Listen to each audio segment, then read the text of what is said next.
Alright guys, T2, PD, back again, Titan Preparedness Channel. Today we are talking about a French press that you could possibly carry either on trail or in your bug out bag, get home bag, or just in your emergency kit.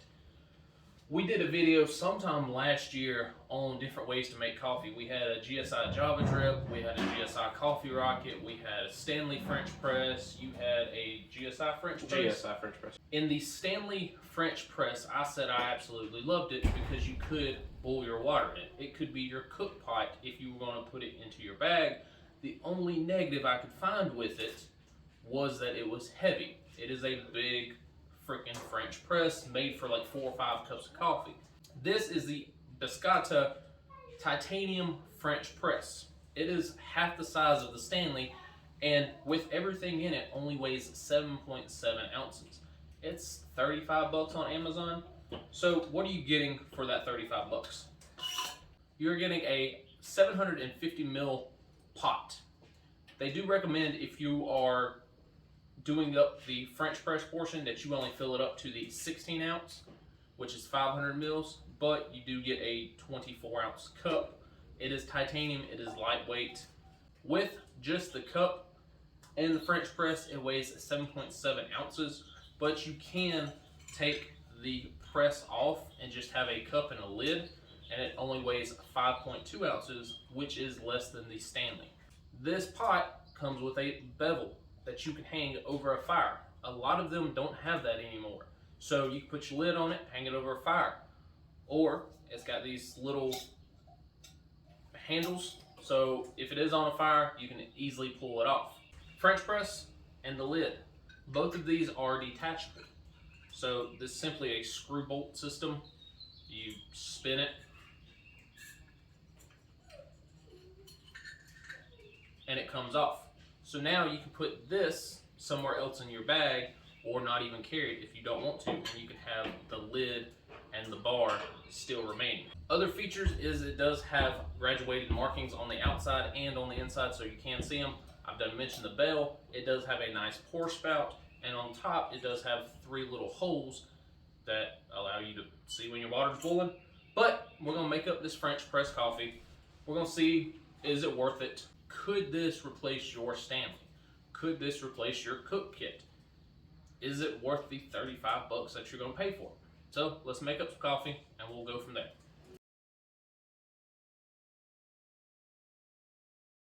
Alright, I'm gonna add the coffee into the Bestargot. Just gonna do 2 scoops here. Don't know how strong it's gonna be really, but 1 scoop, 2. Then we just let that steep for a little bit. Kind of might want to just mix it up, make sure all your grounds are good and wet. Make sure that you let it steep for about, I'm gonna say anywhere from 3 to 5 minutes. You can let it go even longer and you'll get an even stronger cup of coffee. So we're gonna let it set for a little bit and we'll get back with you.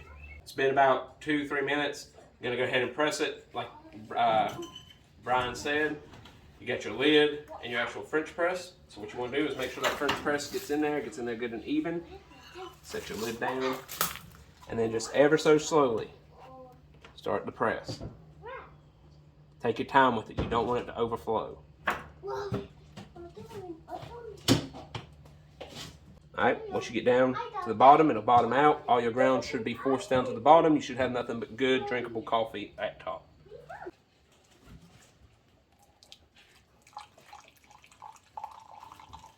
You don't have to leave your hand on top.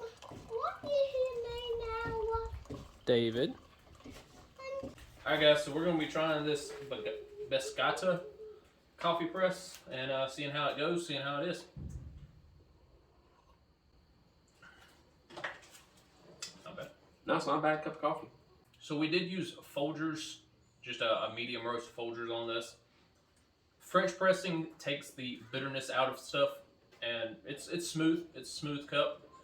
About 1 to 1.5 teaspoons, the smaller ones, per 8 ounces. We did 16 ounces of water, 2 scoops of coffee. So that's about where I like it. The other day I did like 5 tablespoons, and that's not the way it's supposed to be. I would even go as to venture maybe 3/4 of a spoon.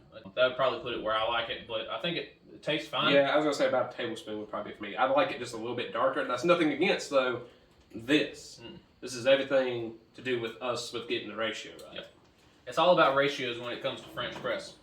As far as the actual system goes, Worked perfectly. it works. It works as a French press. It's still a little bit warm. Still has some coffee left in it. The only thing that I don't like compared to the Stanley is that you cannot put other items in here with it. If you're using it as a press, a French press with the filter, with the bar still left in it, you can put about 2 days worth of coffee in a Ziploc baggie and put it in here. And maybe a lighter and maybe the BRS. That's about it. You can't put a fuel canister stove in here. That's the thing that I dislike about it. With that bar being straight down the middle, it's very hard to put anything else in here. Again, you can detach the bar, you can detach the filter, put that otherwhere in your bag, and then put more stuff in here. But with this bar being straight down the middle, you're not putting a gas canister in here. Now, if you run a alcohol system stove, you might be able to put a little 2-ounce jar of alcohol in here. That might work. I don't run alcohol, so I can't tell you for sure. Makes a good cup of coffee. You can boil water in it, and it's lightweight. Good enough. I think overall, it's a good system. Am I going to replace my Stanley with it? Probably not, just because I don't drink that much pressed coffee. I don't drink a lot of coffee at all. But it would be a nice system, a nice setup to have on our trail, on our trip that we're doing here upcoming. Your thoughts? It's a French press. I mean, what else can I say? It works. It makes a good cup of coffee. I was trying to look and see. I don't see any grounds or anything, so the filter worked out perfect with Folgers. I know Folgers and Maxwell House actually grind their coffee. They say it's a medium grind, but it's actually more on the smaller spectrum of that. So I was really kind of expecting this to let some grinds through, but I'm not seeing any in the cup. So, I mean, hey, it worked. And like he said, would I replace my cook system with it? I'm going to say no, for the same reason he is you lose a lot of space in being able to put something inside of your cup. But if you're looking for a small camping trip where you're not going to be hiking miles in and miles out, and you're just going there just to camp, to enjoy some time with some guys, maybe take a girlfriend out or whatever, and you just want to have that cup of coffee for in the morning, this right here would be a great deal to have. Yep. So, like we said, 16 ounces, 500 mils is the recommended if you're using the press. If you're not using the press, you can detach the lid, put the lid on the cup, and you can get the full 20 to 24 ounces of hot water for Mountain House Mills or whatever your freeze-dried mill is. 500 mils for the actual press, that just prevents it from overflowing. The pour on here it's a very nice pour. At one point you took your hand off the lid and it poured perfectly. I used the Stanley French press about a week ago and I had water and coffee freaking everywhere. As a matter of fact, my GSI, I've gotten into where now I use the GSI to make cold brew coffee at the house. And same deal. Every time I'm using it, it's got water coming up around it. It's constantly leaking. Yep. So this held up. Perfect pour. So again, titanium, 7.7 ounces. It's like 5.2 without the actual press.